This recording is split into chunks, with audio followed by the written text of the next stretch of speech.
Hello, my name's Christian Swenson. I am on the autism spectrum and I make videos about autism, autistic consciousness, and life on the autism spectrum. As you can see, I'm trying to look at you in the eye. I'm trying to look at you through the little lens of the camera right there. And that's hard for me as an autistic person, and that's what I wanted to do a video about today.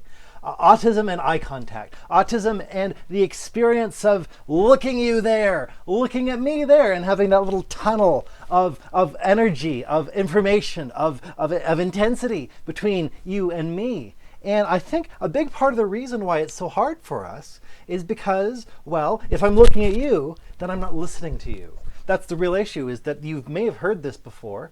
The more you are listening to someone as an autistic person, the more you're focusing on what they're saying, the less you're focusing on their body language, the less you're focusing on their face, on their eyes.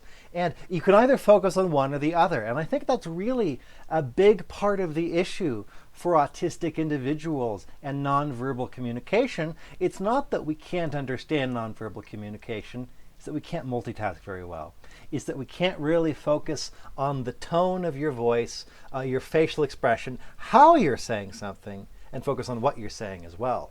We can't really attune to our bodies and with your body and your mind at the same time. It's almost like I have to choose between one or the other. The content of your speech or the tone of your speech. The content of what you're saying or the way in which you're saying it.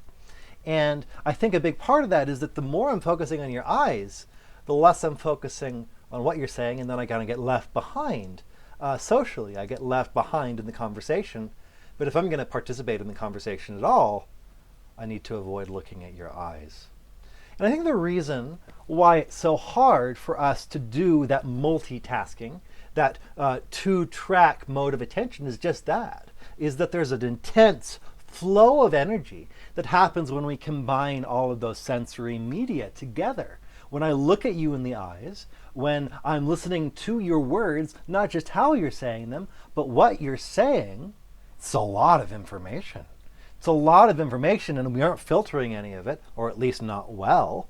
And by having that tremendous openness, we just are overwhelmed. When I was a kid and I was asked why I don't look in people's eyes, I gave a kind of a very sophisticated response, a poetic one.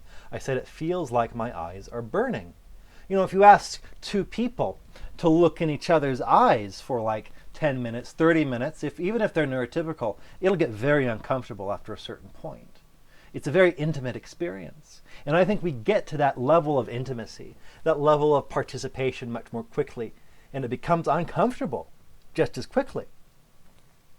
And eye contact in that sense is something that brings us to the core of another person. It immerses us in another person.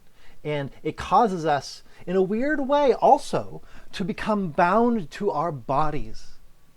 When we are looking someone in the eyes, we're looking with all of us, and we're looking at all of you, and sometimes we don't want to look with all of us. There's this scene in Beauty and the Beast, I use this to teach my classes, where Belle is going into the West Wing, and she sees this picture of the Beast, and she puts back the torn canvas, and she sees the eyes in this beautiful young man are the same as the Beast. The eyes are the things that are unchanged from Prince to Beast. The eyes in the Beast are the window to his soul, which they are. The eyes can't lie. It's easy to lie, at least if you're neurotypical, with the other parts of your face. Not as easy at all to lie with your eyes. The eyes communicate, radiate feeling. And if you're paying attention to the eyes, you are caught in the blast of that radiation. You suddenly feel like, oh my gosh, I'm going to lose myself in all of this outflow of information and feeling and resonance. And sometimes we just don't want that. We feel like we're going to die, we're going to drown in all that. We're going to drown in all of the information that paying attention to your eyes and you paying attention to my eyes makes me realize about myself. And that can be hard.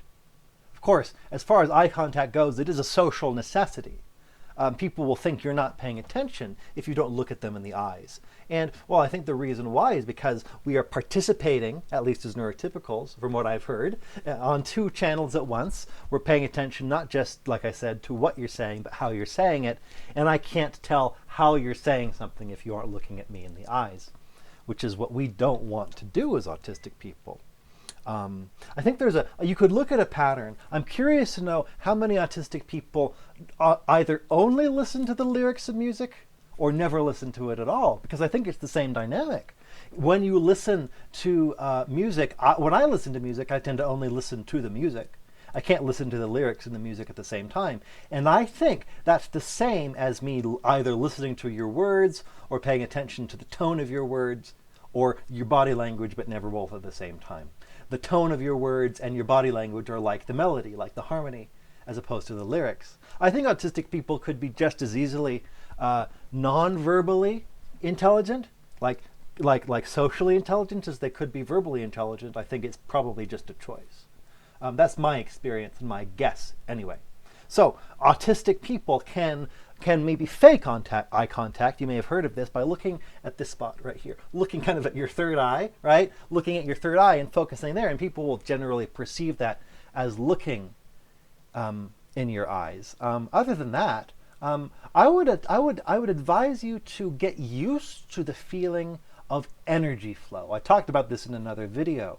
Get used to the feeling of the energy that flows into you and out from you when you're looking someone in the eye, because that's really, I would wager, what we're afraid of.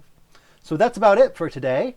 Eye contact. It's a scary thing, but it's a good thing. I do videos about every week. I'm Christian Swenson. Like and subscribe if you feel like it. If you don't feel like it, no problem. Okay, talk to you later. Bye.